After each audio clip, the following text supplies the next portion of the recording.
Assalomu alaykum. Bu hikoya horror detektiv janrida bo'lib, odamning o'z yaqini uchun nimalarga tayyor bo'lishi, qanchalik vahshiylashib, insoniylikdan chiqib borishi, maxluqqa aylanish haqida. Ko'proq shunday hikoyalar chiqishini istasangiz, kanalga a'zo bo'ling.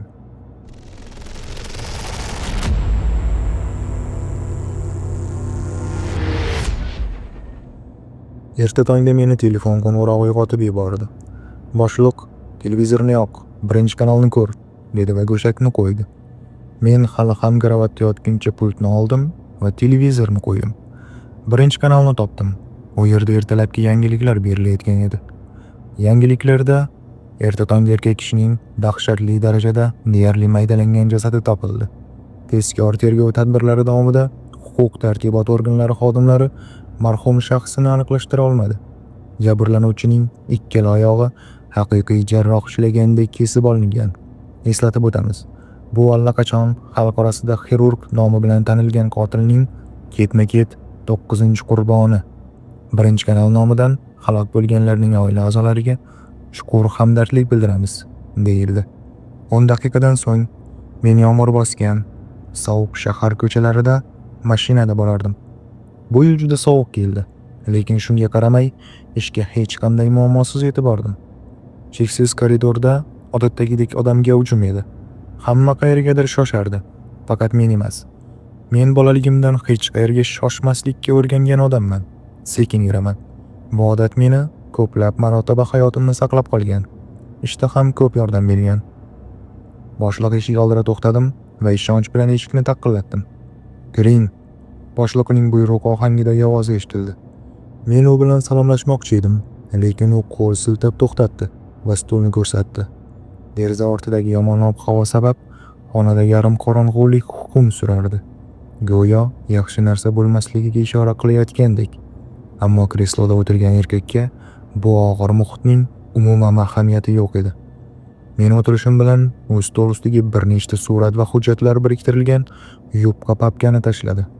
Sochilib ketgan suratlarda jinoyat joylari va dahshatli tarzda o'ldirilgan erkak va ayol jasadlari tasvirlangan edi.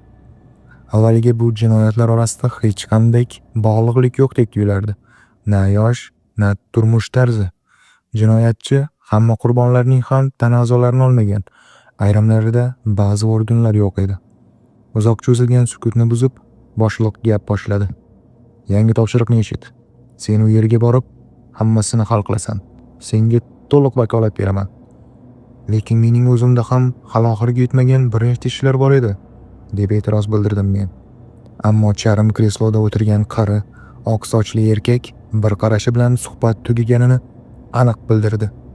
"Tushunarli janob general", dedim hujjatlarni yig'ib va xonadan chiqib ketdim. Eshikni yopib, mashinada uyga qaytayotganimda bu ish oson bo'lmasligini allaqachon tushunib ulgurgandim. Tajribamga ko'ra, agar qotil 3-jasaddan keyin ushlanmasa, u yanada uchiga chiqqan qotillardan bo'lib boradi. Har safar yangi uslub va izlarni yashirish usullarini o'ylab topadi. Bu menga berilgan suratlarda yaqqol ko'rinib turardi. Uyga kelib, shunday safarlar uchun tayyorlab qo'yilgan maxsus chamadonimni oldim. Unda safar uchun narsalar bor edi. Almashtiriladigan kiyim, soqol olish ko'pigi va bir nechta bir martalik ustara. Unchalik uzoq uchmadim. 1,5 soatlik yo'l. Ammo kassa yonida turganimda ichimda nazorat qilib bo'lmaydigan xavotir to'lqinlari paydo bo'layotganini his qildim. Tushdan keyin yetib keldim. Uchish-qo'nish yo'lagi yonida meni politsiya mashinasi kutib turardi. Biroz charchagan ikki kapitan meni kutib oldi. "Assalomu alaykum janob mayor", dedi ular bir vaqtning o'zida. "Xo'sh, hozir qayerga? Bo'limgami? Keyin biror kafega borib tanishamizmi?" dedim men. "Mana bu yaxshi gap bo'ldi", deb kuldi kapitanlarning biri. Men hech qachon o'zimni boshqalardan ustun qo'yishni yoqtirmaganman. Bu safar ham shunday qildim. Ular biroz tortinib turishardi. Respublika bo'ylab bir telba qotil kezib yuribdi. Ustiga ustak yana poytaxtdan kelgan katta odam. Bularning barchasi ularni noqulay ahvolga solardi. Men sigareta va jajigalkani oldim. "Mashinada cheksa bo'ladimi?" deb so'radim. "Albatta", dedi haydovchi. Men gugurtni yoqib, sekin cheka boshladim. Mahalliy ichki ishlar bo'limiga tez yetib bordik. Keyin koridor bo'ylab yurib borardik. Uning ikki tomonida xodimlarning kabinetlari joylashgan o'nlab yog'och eshiklar bor edi. "Mana boshliqning xonasi", dedi bir kapitan. U kepkasini to'g'rilab, eshikni taqillatdi va ochdi. Katta yozuv stoli ortida o'tirgan erkak sokinlik bilan qog'ozlarni ko'zdan kechirayotgan edi. "Mana, shahardan kelgan mayor", dedi meni kuzatib qo'ygan kapitan biroz noqulay tarzda. Erkak qog'ozlarni chetga qo'yib, o'rnidan turdi va qo'l uzatdi. "Tohirov Boyir Ahmedovich. Yusupov Bobur. Shunchaki Bobur desa ham bo'ladi", dedim men. "Yaxshi, qanday xohlasangiz", dedi Boyir Ahmedovich yana o'tirar ekan. "Men ish materiallarini iloji boricha tezroq tanishib chiqmoqchiman." "Ha, albatta tushunaman", dedi u va menga hozirgacha yig'ilgan hujjatlar papkasini uzatdi. Hujjatlarda ma'lumotlar kamligini aytdim.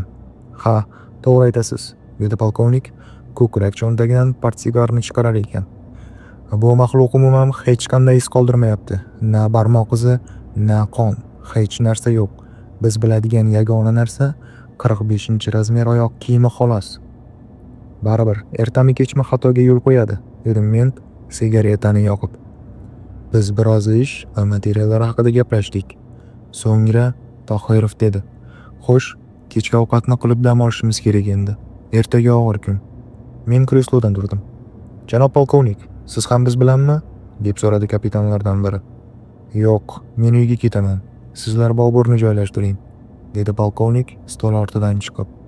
"Unda ertaga ko'rishamiz", dedim men qo'l uzatib. "Ertaga umid qilamanki yaxshi ish boshlaymiz", dedi Tohirov qo'limni siqib. Avvaliga kiyimni almashtirish uchun bordik. Men bilan bo'lgan kapitanning ismi Aziz. Aziz bilan xizmat mashinasini qoldirib, uning shaxsiy mashinasida yo'lga tushdik. Ko'cha bizni xira chiroqlar, bulutli osmon va mayda yomg'ir bilan kutib oldi. Mashinani kichik bir qavatli binoni oldida to'xtatdik. Bizni sodda va kichik mehmonxona qarshi oldi. "Xo'sh, nomi ham yomon emas ekan", dedim ichimda. Yangi hamkasblar ortidan ichkariga kirdim. Ichkari juda qulay edi. Qovurilgan go'sht va ichimliklar hidi kelib turardi. Eng yoqqanim musiqa baland emas edi. O'tirib bemalol gaplashsa bo'lardi. Shu payt bu yerdan uzoq bo'lmagan joyda eski bekatda avtobus to'xtadi. Undan ish kunidan charchagan odamlar tusha boshladi. Ular orasida Gumanitar institut talabasi Malika ham bor edi. U sekin yurib xususiy uylar tomonga ketdi. Uning ortidan qora, ko'zga tashlanmaydigan kiyimdagi bir erkak borardi. Uning boshini chuqur kapishon yopib turardi. Yuzini ko'rishning iloji yo'q edi. Qiz tor ko'chaga burildi. Erkak atrofga qarab oldi-da, qadamini tezlashtirdi. 200 metr o'tgach, u charxlangan pichoq bilan qizning tomog'ini kesdi. Qon otilib chiqdi. Qiz esa bo'ynini ushlab, tiz cho'kib yiqildi. Bu paytda men Aziz bilan mehmonxona oshxonasida gaplashib o'tirardim. 10 daqiqadan so'ng men ijaraga olingan xonamga chiqdim. Uzoq vaqt uxlay olmadim. Ichimda nimadir yomon narsa bo'lgandek tinch qo'ymasdi. Ammo kun davomida yig'ilgan charchoq oxiri so'zini aytdi. Men uxlab qoldim. Ertalab eski garajlar yonida yana bir jasad topildi. Men darhol u yerga bordim. Hali to'liq uyg'onishga ham ulgurmagandim. Yosh qizning jasadi yo'l bo'yidagi butalar orasida yotar edi. Uning boshidan teri qavati sochlari bilan birga yulib olingan. Bizga tuproq va qonga berilgan inson bosh suyaga qarab turardi. Qorin bo'shliq ochilgan. Ayrim organlar yo'q edi. Hodisa joyida na sumka, na ryukzak topildi. Atrofga qarab, men park ichkarisiga kirib ketgan deyarli sezilmas izlar zanjirini ko'rdim. Hamkasblarimga ishora qildim. Shu tomonga yo'naldim. Izlar bizni kichik bir ochiq maydonga olib chiqdi. U yerga chiqqach, qotib qoldim. Qariyman daraxtining tanasiga yosh qizning oqarib ketgan yuzi mixlab qo'yilgan edi. Soch tolalari esa atrofdagi qoqilgan mixlarga ehtiyotkorlik bilan o'rgan holatda edi. Hamkasblarim bu manzarani ko'rib dahshatdan qotib qolishdi. Hatto ko'p narsani ko'rgan tezkor xodimlar ham g'azabdan yuzlarini burishtirishdi. Yaqin atrofda o'ldirilgan qizning sumkasini topdik. Ichida pasport, eski sun'iy charm hamyon va mobil telefon bor edi. Shu payt aniq bo'ldi. Qotil o'zini qo'lga tushmas deb hisoblab, tergovchilar bilan o'ynashni boshlagan. Ataylab izlar qoldirgan. Lekin bu uning uchun yaxshi tugamaydigan holat edi. Bir necha kundan keyin qizning telefonini buzib kirib, ijtimoiy tarmoqlarni tekshirdik. Ma'lum bo'lishicha, ayrim qurbonlar, shu jumladan oxirgisi ham shaharda mashhur bo'lgan bitta tatuirovka ustasining guruhiga a'zo bo'lgan. Uning familiyasi meni o'ylantirib qo'ydi. U bizning Tohirovga qarindosh emasmikan deb o'ylab qoldim. Aslida bunda g'ayritabiiy narsa yo'q. Tatuirovkachi bo'lish yoki ichki ishlar bo'limi boshlig'iga qarindosh bo'lish jinoyat emas. Shunga qaramay, men boshqa qurbonlarni ham tekshirishga qaror qildim. Natijada aniqladimki, 10 ta qurbonning 4 tasida tatuirovka bor edi. Ularning tanasining turli joylarida, qo'l, oyoq, qovurg'asida tushunarsiz narsalar chizilgandi. Oxirgi qurbonning esa bo'ynida bo'lgan. Mana shu yerda g'alati jihatlar boshlandi. Aynan shu joylarni xirurg kesib olgan. Savol tug'ilardi. Nima uchun? Agar bu faqat 1-2 odam bo'lganida tasodif deyish mumkin edi. Ammo bu yerda 4 ta. Savollar javoblardan ko'p edi. Ammo hech bo'lmasa, ish nihoyat o'lik nuqtadan sijiy boshlagandi. Yana bir fikr meni tinch qo'ymasdi. Qanday qilib u shu darajada mohirlik bilan bugungacha jinoyat joylarida birorta ham iz qoldirmagan? Javob shunday bo'lishi mumkin edi. Yoki bu odam tizim ichida va u qanday ishlashni aniq biladi. Yoki u o'z ishining mutaxassisi, yoki ikkalasi ham. Agar shu rost bo'lsa, bu haqiqiy burilish bo'lardi. Shu o'ylarimni kimdir buzdi. Nima gap? Ha, uzr, o'yga berilib ketdim, dedim chakkamni barmoqlarim bilan o'qalab.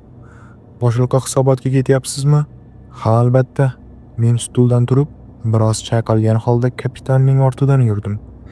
Tohirovning kabinetida uzun to'rtburchak stol atrofida bir nechta odam o'tirardi.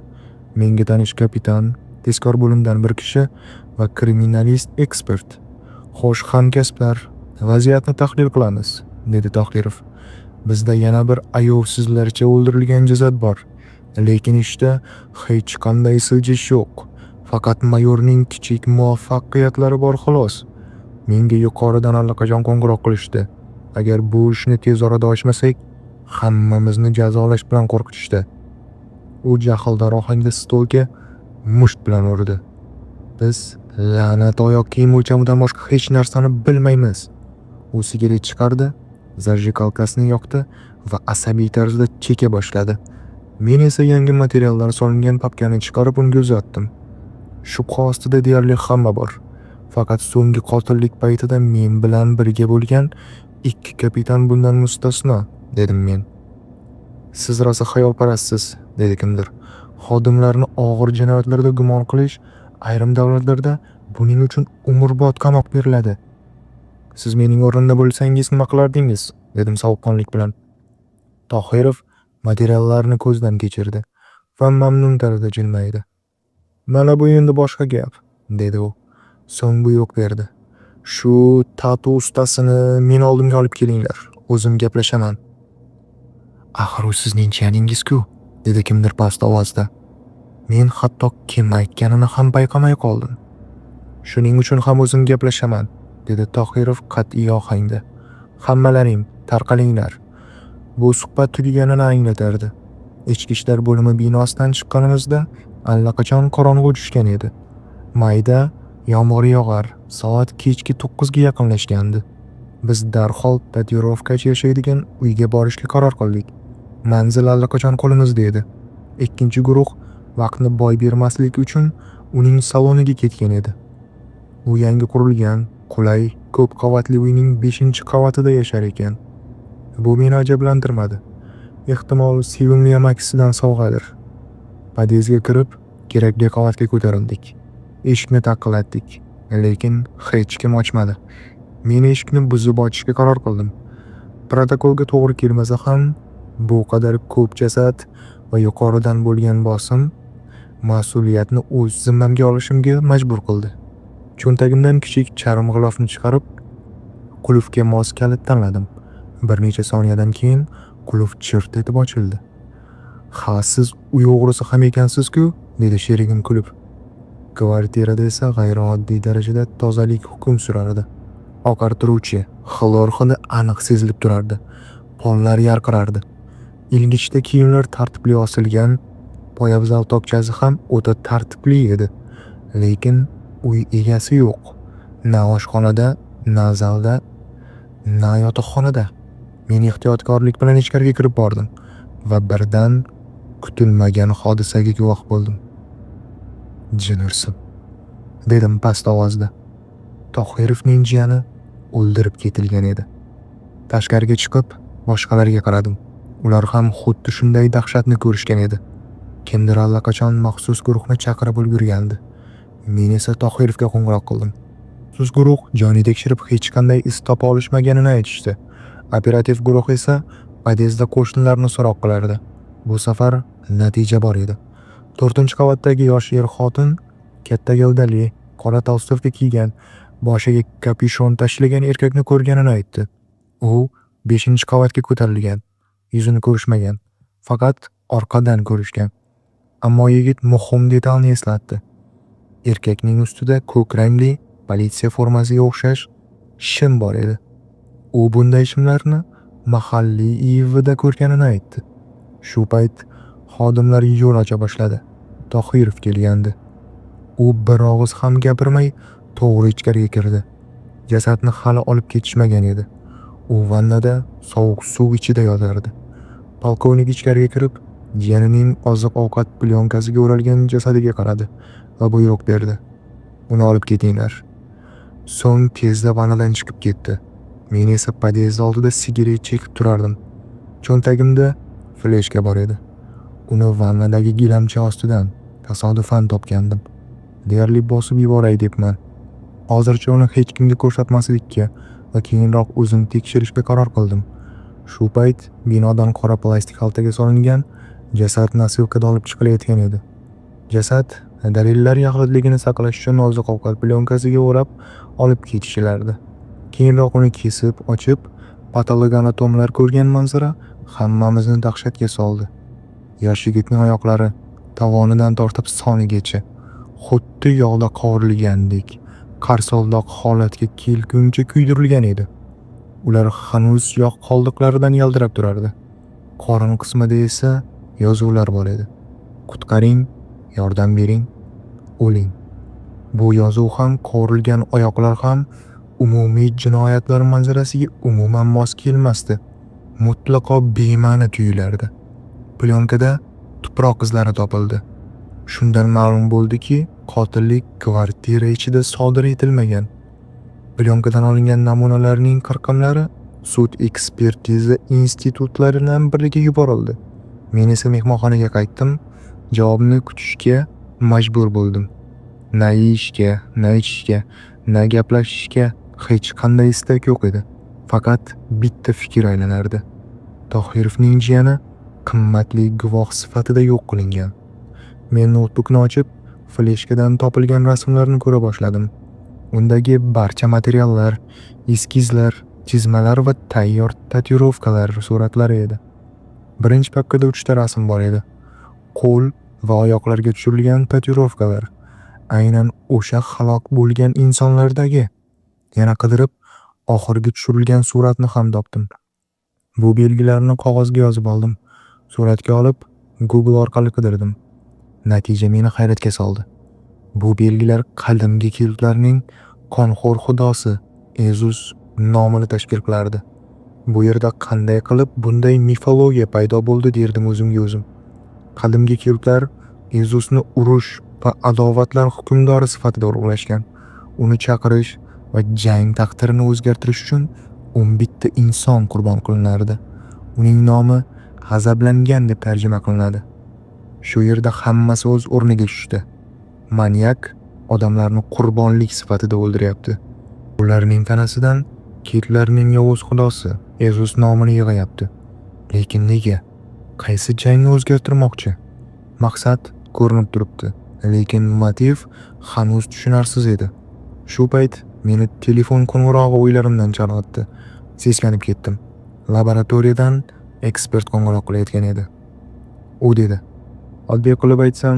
Bu qizilloy. Tarkibi g'isht ishlab chiqarishda ishlatiladi. Aytgancha, yaqin orada shunday zavod bor. U gapini tugatdi. Tushunarli, rahmat. Hisobotda sizning yordamingizni albatta qayd etaman, dedim va men qo'ng'iroqni yakunladim. Ish tobora qiziq tus olayotgan edi. Men brauzerni ochib, kerakli ma'lumotlarni qidirdim. Natijani ko'rib, hayron bo'lib kuldim. 9-qurbon topilgan joy keramika zavodi joylashgan yo'l ustida edi. Demak, ertaga o'sha yerga borib, hammasini sinchiklab tekshirish kerak. Notebookni yopib, uxlab qoldim. Boshqa yerda esa tungi shaharda sovuq sukunat hukm surardi. Chiroqlar o'chgan, bo'sh ko'chalarni faqat kamdan kam o'tib ketayotgan mashinalar yoritardi. Shahar tashqarisida esa xira tong yorishayotgan edi. Qora kapushon kiygan erkak eski mashinada shahar bo'ylab aylanib yurardi. Bir ko'chada u qo'l ko'tarib mashina to'xtatayotgan mast qizni ko'rdi. Qiz deyarli hushini yo'qotay deydigan holatda edi. Erkak to'xtadi, labini yaladi. Ko'zlari yirtqichlarnikiday yaltirardi. U oynani tushirib, ataylab charchagan ohangda gapira boshladi. "Qayerga?" Qiz saqich chaynagan holda manzilni aytdi. Oldi eshik ochildi. Mashina ichidagi sovuq yorug'likda qizning ko'rinishi erkakka jirkanch va buzuq tuyulardi. U uni shu zahoti o'ldirishni xohladi, lekin o'zini zo'rg'a tiydi. Rulni burib yo'lga tushdi. "Bu yerda emas, hozir emas", deb pichirlardi u. U shahar bo'ylab aylanib, qulay joy izlay boshladi. Shoshilish kerak edi. Bir necha soatdan keyin shahar uyg'onadi. "Qayerga ketyapmiz? Bu yer emas-ku", derdi qiz. "Jin ursin", deb men uyg'onib ketdim. Go'yo ilon chaqqanday ko'rindan turdim. 5 daqiqadan keyin mehmonxona kirishida turardim. Qo'limda avtomatdan olingan qahva. Ko'cha sovuq va nam edi. Yigitlar tez yetib kelishdi. Mashinaga o'tirganimizda Aziz sigaret yoqib dedi. "Jasadni janubiy-g'arbiy o'rmon parkda ko'zi qorin teruvchi topgan." "U nima dedi?" deb so'radim qahvadan yutun olib. "Hech narsa." "Qanaqasiga hech narsa?" "U tez yordam va biznikilarni chaqirishga ulgurgan. Keyin o'sha joyning o'zida infarkt bo'lib o'lgan." "Voy, u nimani ko'rgan o'zi?" "Buni o'zingiz ko'rganingiz yaxshi", dedi sherigim va park tomonga burildi. Biz tez yetib bordik. Hamkasblarim bilan qo'l berib ko'rishdim. Men jinoyat joyiga yaqinlashdim va birdan tanamni sovuq dahshat qamrab oldi. Yerda yotgan, ayovsiz qiynalgan yosh qizning jasadi bor edi. Uning qo'l panjalari yo'q edi. Qorin bo'shlog'i yorilgan, ichaklari chiqarib olinib, spiral shaklida yerga yoyib qo'yilgan edi. "Ey Xudo, insonlarga nima bo'lyapti o'zi?" degan fikr miyamda aylanardi. Hujjatlarni rasmiylashtirib bo'lgach, choy ustida sherigim bexosdan dedi. "Yigitlar bu yigitni tirik qo'lga olishni istamayapti. Baribir unga umrbod qamoq beriladi. Narigi dunyoda ham bu qilganlar uchun javob beradi hali." U sigaret yoqdi. "Ha, ehtimol sizlar haqdirsizlar, lekin biz uni tez orada ushlaymiz", dedim choyning qolganini ichib. "Qayerdan bunaqa ishonch?" hayron bo'lib so'radi Aziz. "Menda ba'zi ma'lumotlar bor. Birinchidan, tuproq izlari aslida bu tuproq emas, qizilloy. Qizil g'isht ishlab chiqarishda ishlatiladi. Ikkinchidan, shahardan uncha uzoq bo'lmagan joyda shunday zavod bor ekan. Uchinchidan, men o'sha tatuirovkachining kvartirasidan fleshka topdim. Hech kimga aytmaganman. Nega? Chunki qotil juda professional ishlaydi. Kvartirada ham hamma narsa sterillangan edi. Demak, u tizimni yaxshi biladi. U ichimizdan bo'lishi mumkin. Shuning uchun hamma gumon ostida. Fleshka ichida esa bir nechta suratlar va izohlar bor edi. Va bu yerda ish allaqachon qandaydir sektachilik va qadimgi butparastlikka o'xshab ketadi. Ba'zi qurbonlarda qadimgi keltlarning belgilari ko'rinishda tatuirovkalar bo'lgan. Qotil aynan shu joylarni kesib olib ketgan. Nega? Chunki u qadimgi kelt xudosining ismini yig'moqda. Qanday xudo? Urush xudosi. Nega unga bu kerak? Qandaydir jang natijasini o'zgartirish uchun. Qaysi jang? Buni o'zidan so'raymiz, qo'lga tushgach, dedim men stulga suyangan holatda. Demak, zavodga borishimiz kerak, dedi Aziz. Albatta, faqat ichim sezyapti. U yerga bekorga bormaymiz. Yig'ilish Tohirovda qisqa va rasmiy o'tdi. Hammasi protokol bo'yicha. Men fleshka haqida ham, o'z taxminlarim haqida ham og'iz ochmadim. Lekin ekspertiza xulosasini aytmaslikning iloji yo'q edi. Kabinetdan chiqqanimizda kech tushib qolgandi. Shaharda chiroqlar yonishni boshlagan. Ko'chalarda hali ham shoshayotgan odamlar va mashinalar harakatda edi.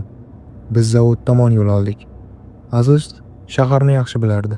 Mashinani ishonch bilan haydardi. Joyga yetib borganimizcha qorong'u tushdi.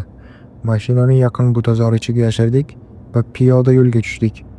Atrofda o'lik sukunat hukm surardi. Uzoqda qishloq uylari chiroqlari ko'rinardi. Zavod xarobalaridan esa chirigan go'sht hidi kelardi.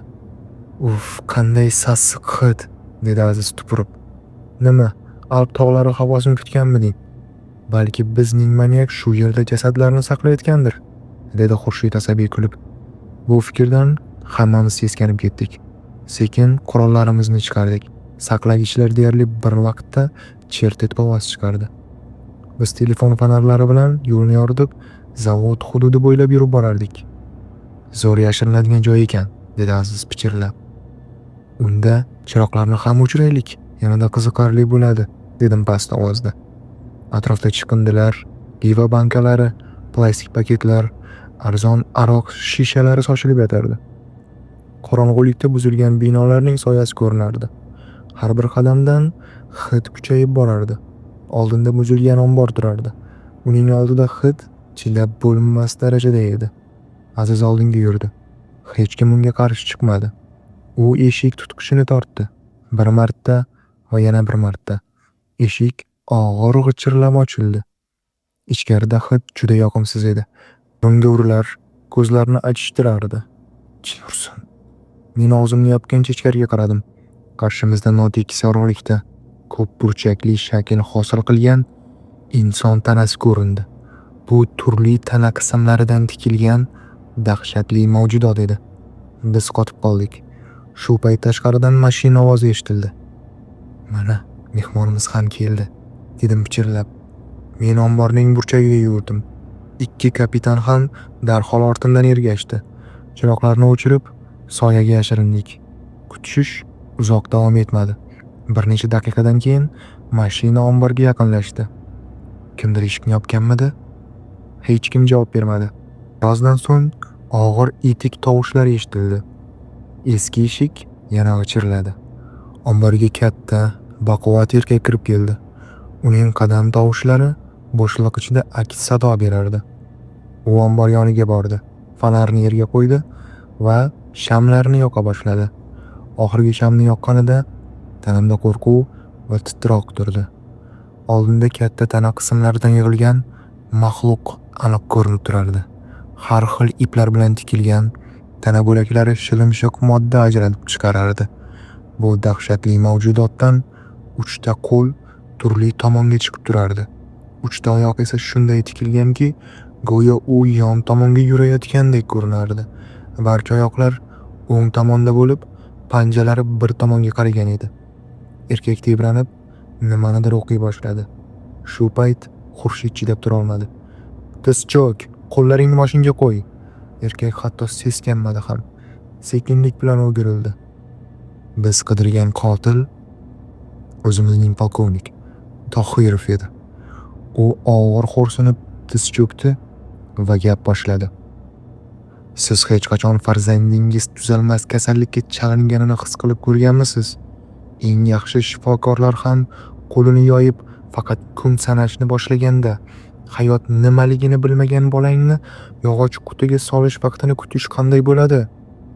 Va agar milliondan bitta bo'lsa ham imkon paydo bo'lsa, sen unga jon jahding bilan yopishasan, cho'kayotgan odam somonga yopishgandek. Bu odamlar menga umuman ahamiyatsiz. Men maxluqni yaratdim. U mening qizimning taqdirini o'zgartira oladi. Hech birimiz uning gapini bo'lmadik. Chunki uning ortida polkovnik tomonidan yaratilgan tana qimirlab kelayotgandi.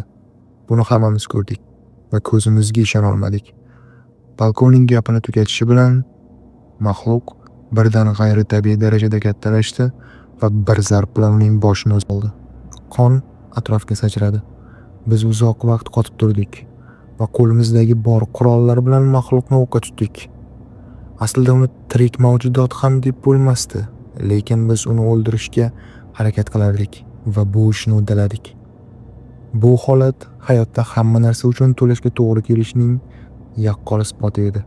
2 kundan keyin men shaharga hisobot jo'natdim. Bu ishni yopish qiyin bo'ldi. Voqealarni boshqacha talqin qilishga to'g'ri keldi. Gumondorning o'limini qo'lga olish paytida halok bo'ldiga o'zgartirishga majbur bo'ldik. Boshlig'imga esa hammasini og'zaki aytib berdim. U hayotida bundan ham dahshatli narsalarni ko'rgan odam edi. Ha, qiziq ish bo'libdi. Bilasanmi? Tohirovning qizi tuzalib ketdi. Shifokorlar hayron. Mo'jiza ro'y berdi deyishyapti. O'zing nima deb o'ylaysan? Dedi u papkani yopib. Aslida hech narsa. Faqat nazariy jihatdan qaralsa, insonlar qilgan yomonliklar yig'ilib boradi va bir kun kelib tashqariga chiqadi. Balki shundaydir. Bunday ishlar kamayayotgani yo'q, dedi va yelkamga qo'lini qo'ydi. Ko'proq shunday hikoyalar chiqishini istasangiz, kanalga a'zo bo'ling.